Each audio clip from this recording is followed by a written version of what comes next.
ಇತ್ತೀಚಿನ ದಿನಗಳಲ್ಲಿ ನಾವು ನೋಡ್ತಾ ಹೋದ್ರೆ ಈ ತಮಿಳುನಾಡು ರಾಜಕಾರಣ ಏನಿದೆ ಅಥವಾ ರಾಜಕೀಯ ಏನಿದೆ ಸದಾ ಒಂದಲ್ಲ ಒಂದು ವಿಷಯಗಳಿಂದ ಸುದ್ದಿಯಲ್ಲಿ ಇದ್ದೇ ಇದೆ. ಹಾಗೆ ಈ ತಮಿಳುನಾಡು ರಾಜಕಾರಣ ಅಂತ ಅಂದ್ರೆ ಅಲ್ಲಿ ಕೇವಲ ಅಧಿಕಾರ ಮಾತ್ರ ಅಲ್ಲ, ಒಂದು ರೀತಿ ಎಮೋಷನ್ಸ್ ಕೂಡ ಇರುತ್ತೆ. ಹಾಗೆ ಈಗ ದಕ್ಷಿಣದ ಈ ರಾಜ್ಯದಲ್ಲಿ ಹೊಸದೊಂದು ಪವರ್ ಸೆಂಟರ್ ಸೃಷ್ಟಿಯಾಗೋದಕ್ಕೆ ಮುನ್ನುಡಿ ಬರೆಯಲಾಗ್ತಾ ಇದೆ. ಹಾಗೆ ನಾವು ಈಗ ದಳಪತಿ ವಿಜಯ್ ಅಥವಾ CM ವಿಜಯ್ ಅಂತ ನೋಡಿದ್ರೆ ಈ ಹಿಂದೆ ಅವರು ಸಿನಿಮಾ ರಂಗವನ್ನ ಆಳಿದ್ರು, ಸಾಕಷ್ಟು ಅಭಿಮಾನಿಗಳನ್ನ ಅವರು ಪಡೆದಿದ್ದಾರೆ. ಅದರ ಜೊತೆಗೆ ರಾಜಕೀಯಕ್ಕೆ ಅವರು ಎಂಟ್ರಿ ಕೊಟ್ಟರು, ಅಲ್ಲೂ ಕೂಡ ಸಕ್ಸಸ್ ಸಿಕ್ತು. ತಮಿಳುನಾಡಿನ ಹೊಸ CM ಆಗಿ ದಳಪತಿ ವಿಜಯ್ ಅಥವಾ ಈ ಜೋಸೆಫ್ ವಿಜಯ್ ಅವರು ಪದಗ್ರಹಣವನ್ನ ಸ್ವೀಕರಿಸಿದ್ರು. ಅದಾದ್ಮೇಲೆ ಒಂದಲ್ಲೊಂದು ವಿಚಾರಗಳಿಂದ ಅವರು ಸದಾ ಸುದ್ದಿಯಲ್ಲೇ ಇದ್ದಾರೆ. ಈಗ ತಮಿಳುನಾಡಿನ ದಿವಂಗತ ನಾಯಕಿ, ಮತ್ತೊಬ್ಬ ಲೆಜೆಂಡ್, ಜನರ ಪ್ರೀತಿಯ ಅಮ್ಮ ಜಯಲಲಿತಾ ಅವರ ಮನೆಯ ಮೇಲೆ ದಳಪತಿ ವಿಜಯ್ ಕಣ್ಣಿಟ್ಟಿದ್ದಾರೆ. ಬರೋಬ್ಬರಿ 350 ಕೋಟಿ ರೂಪಾಯಿಯ ಒಂದು ಮೆಗಾ ಡೀಲ್ ಏನಿದೆ ಈಗ ಕಾಲಿವುಡ್ನಿಂದ ದೆಹಲಿವರೆಗೂ ಕೂಡ ಸದ್ದು ಮಾಡ್ತಾ ಇದೆ.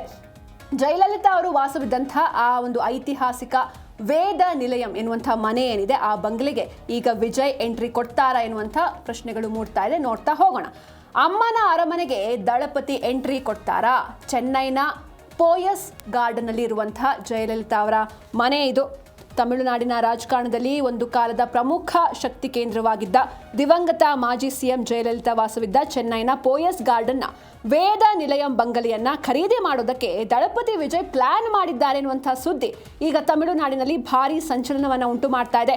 ಸಿನಿಮಾ ರಂಗದ ಬಳಿಕ ಈಗ ರಾಜಕೀಯದತ್ತ ಚಿತ್ತವನ್ನ ನೆಟ್ಟಿರುವಂತಹ ವಿಜಯ್ ಅವರ ಪ್ರತಿನಿಧಿಗಳು ಜಯಲಲಿತಾ ಅವರ ವಾರಸುದಾರೆ ಹಾಗೂ ಅವರ ಅಣ್ಣನ ಮಗಳು ದೀಪಾ ಅವರು ಯಾರಿದ್ದಾರೆ ಅವರೊಂದಿಗೆ ಬರೋಬ್ಬರಿ 350 ಕೋಟಿ ರೂಪಾಯಿ ಮೌಲ್ಯದ ಈ ಬೃಹತ್ ರಿಯಲ್ ಎಸ್ಟೇಟ್ ಡೀಲ್ ಕುರಿತು ಈಗಾಗಲೇ ಪ್ರಾಥಮಿಕ ಮಾತುಕತೆ ಕೂಡ ಶುರುವಾಗಿದೆ ಎನ್ನುವಂತಹ ಮಾಹಿತಿ ಸಿಗ್ತಾ ಇದೆ. ಹೀಗಾಗಿ ಈ ಐತಿಹಾಸಿಕ ನಿವಾಸ ವಿಜಯ್ ಅವರ ಕೈ ಸೇರಿದ್ರೆ ಪೋಯಸ್ ಗಾರ್ಡನ್ ಅಲ್ಲಿ ಮತ್ತೆ ರಾಜ ವೈಭವ ಶುರುವಾಗುತ್ತಾ ಎನ್ನುವಂಥ ಒಂದಷ್ಟು ಕುತೂಹಲ ಕೂಡ ಮೂಡ್ತಾ ಇದೆ. ಸದ್ಯ ಈ ಡೆವಲಪ್ಮೆಂಟ್ ಏನಾಗ್ತಾ ಇದೆ ಇದು ತಮಿಳುನಾಡು ರಾಜಕೀಯ ವಲಯದಲ್ಲಿ ತೀವ್ರ ಚರ್ಚೆಗೂ ಕೂಡ ಗ್ರಾಸವಾಗಿದೆ. ಇದರ ಜೊತೆಗೆ ಯಾವುದೋ ಒಂದು ರೀತಿ ಲೈಮ್ ಲೈಟಲ್ಲೇ ಇರಬೇಕು, ಸದಾ ಸುದ್ದಿಯಲ್ಲೇ ಇರಬೇಕು, ಆ ರಾಜ ವೈಭವವನ್ನು ಮತ್ತೆ ರಿಪೀಟ್ ಮಾಡಬೇಕು, ಹಿಸ್ಟ್ರಿ ರಿಪೀಟ್ಸ್ ಆ ರೀತಿ ಆಗಬೇಕು ಅನ್ನೋದು ಮಾತ್ರ ವಿಜಯ್ ಅವರ ಉದ್ದೇಶ ಅಲ್ಲ. ಇದರ ಹಿಂದೆ ಒಂದಷ್ಟು ರೀಸನ್ಸ್ ಇದೆ. ಈ ಪೋಯಸ್ ಗಾರ್ಡನ್ಗೆ ಶಿಫ್ಟ್ ಆಗಬೇಕು ಅಂತ ಅಂದರೆ ಅದಕ್ಕೆ ಕೆಲವೊಂದಿಷ್ಟು ಕಾರಣ ಇದೆ. ಏನು ಅಂತ ನೋಡ್ತಾ ಹೋಗೋಣ. ಮೊದಲನೇದಾಗಿ ಈ ಟ್ರಾಫಿಕ್ ಕಿರಿಕಿರಿ, ದೂರದ ಪಯಣವೇ ಕಾರಣನಾ? ವಿಜಯ್ ಅವರ ಈ ಡಿಸಿಷನ್ಗೆ ಟ್ರಾಫಿಕ್ ಸಮಸ್ಯೆ ಅಥವಾ ದೂರ ಆಗುತ್ತೆ, ದೂರದ ಜರ್ನಿ ಅದೇ ಕಾರಣ ಆಯ್ತಾ ಅಂತ ನೋಡೋಣ. ಸದ್ಯ ವಿಜಯ್ ಅವರು ಇರೋದು ನೀಲಂ ಗರೈನಲ್ಲಿರುವಂಥ ಅವರ ಸ್ವಂತ ಮನೆಯಲ್ಲಿ. ಈ ಸ್ವಂತ ಮನೆ ಏನಿದೆ ವಿಜಯ್ ಅವರ ಸ್ವಂತ ಮನೆ, ಇದು ಸಚಿವಾಲಯಕ್ಕೆ ಬರೋಬ್ಬರಿ 17 ಕಿಲೋಮೀಟರ್ ದೂರದಲ್ಲಿದೆ. ಡೈಲಿ ಇವರು ಇಲ್ಲಿಗೆ ಹೋಗಿ ಬರಬೇಕು, ಅಪ್ ಆ್ಯಂಡ್ ಡೌನ್ ಮಾಡಬೇಕು, ಪದೇ ಪದೇ ಓಡಾಡಬೇಕು. ಆದ್ದರಿಂದ ಜನರಿಗೆ ಸಾಕಷ್ಟು ಹಿಂಸೆ ಆಗ್ತಾ ಇದೆ. ಯಾವ ರೀತಿ? ಈಗ CM ಅಂತ ಅಂದರೆ ಅವರಿಗೆ ಹಿಂದ್ಗಡೆ ಬೆಂಗಾವಲು ಪಡೆ ಇರುತ್ತೆ ಸೆಕ್ಯೂರಿಟಿ ಪರ್ಪಸ್ಗೆ.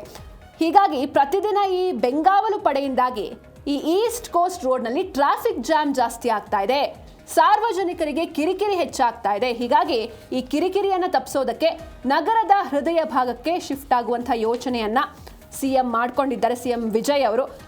ಈಗ ಅಕಸ್ಮಾತ್ ಅವ್ರೇನಾದ್ರು ಪೋಯಸ್ ಗಾರ್ಡನ್ಗೆ ಶಿಫ್ಟ್ ಆದರೆ ಅಲ್ಲಿಂದ ಅವರ ಸಚಿವಾಲಯ ಕೇವಲ 8 ಕಿಲೋಮೀಟರ್ ದೂರದಲ್ಲಿರುತ್ತೆ. 17 ಕಿಲೋಮೀಟರ್ ದೂರಕ್ಕೂ 8 ಕಿಲೋಮೀಟರ್ ದೂರಕ್ಕೂ ಡಿಫ್ರೆನ್ಸ್ ಇದೆ, 9 ಕಿಲೋಮೀಟರ್ ಡಿಫ್ರೆನ್ಸ್ ಇರುತ್ತೆ. ಹೀಗಾಗಿ ಸಚಿವಾಲಯಕ್ಕೆ ಹತ್ತಿರವಿರುವಂತಹ ಪೋಯಸ್ ಗಾರ್ಡನ್ ಅತ್ಯಂತ ಸುರಕ್ಷಿತ ಹಾಗೆ ಸುಲಭ ಮಾರ್ಗ, ಹೀಗಾಗಿ ಅದನ್ನು ಕನ್ಸಿಡರ್ ಮಾಡ್ತಾ ಇದ್ದಾರೆ ಅನ್ನುವಂಥ ವಿಚಾರ.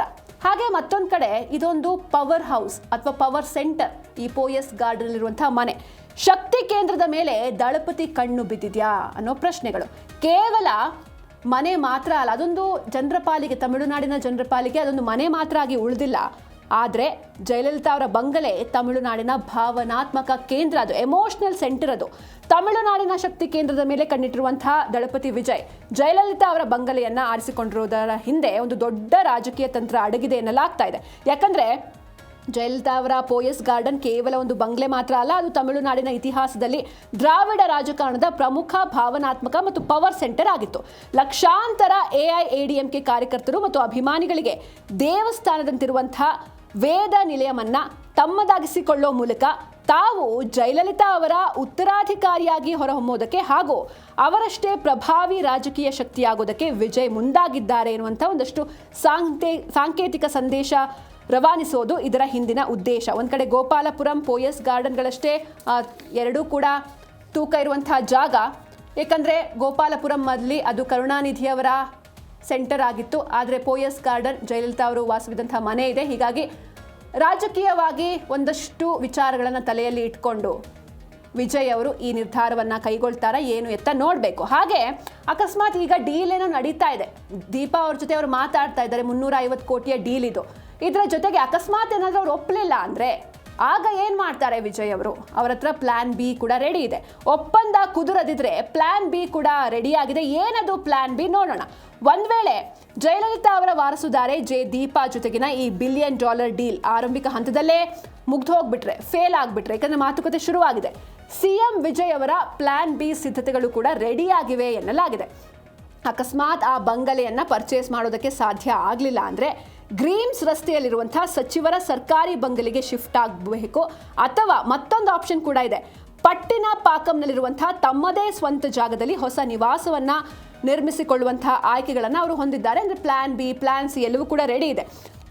ಸದ್ಯಕ್ಕಂತೂ ಈ ಪೋಯಸ್ ಗಾರ್ಡನ್ನಲ್ಲಿ ಅಕಸ್ಮಾತ್ ಈ ಒಪ್ಪಂದ ಕುದುರೆ ಸೂಪರ್ ಸ್ಟಾರ್ ರಜನಿಕಾಂತ್ ಹಾಗೂ ಧನುಷ್ ಅವರ ನೇಬರ್ ಆಗಿ ದಳಪತಿ ವಿಜಯ್ ಎಂಟ್ರಿ ಕೊಡ್ತಾರಾ ಅಥವಾ ಪ್ಲಾನ್ ಬಿ ಅನ್ನ ಕಾರ್ಯರೂಪಕ್ಕೆ ಬರುತ್ತಾ ಅನ್ನೋದು ಬಂಗಲೆಯ ವಾರಸುದಾರ ನಿರ್ಧಾರ ಹಾಗೂ ವಿಜಯ್ ಅವರ ಮುಂದಿನ ನಡೆಯ ಮೇಲೆ ನಿಂತಿದ್ದು ಇದು ಸಾಕಷ್ಟು ಕುತೂಹಲವನ್ನ ಮೂಡಿಸ್ತಾ ಇದೆ. ಒಟ್ಟಾರೆ ದಳಪತಿ ವಿಜಯ್ ಅವರ ಮನೆಯ ಸುದ್ದಿ ಈಗ ತಮಿಳುನಾಡಿನಲ್ಲಿ ದೊಡ್ಡ ಚರ್ಚೆಗೆ ಕಾರಣವಾಗಿದೆ.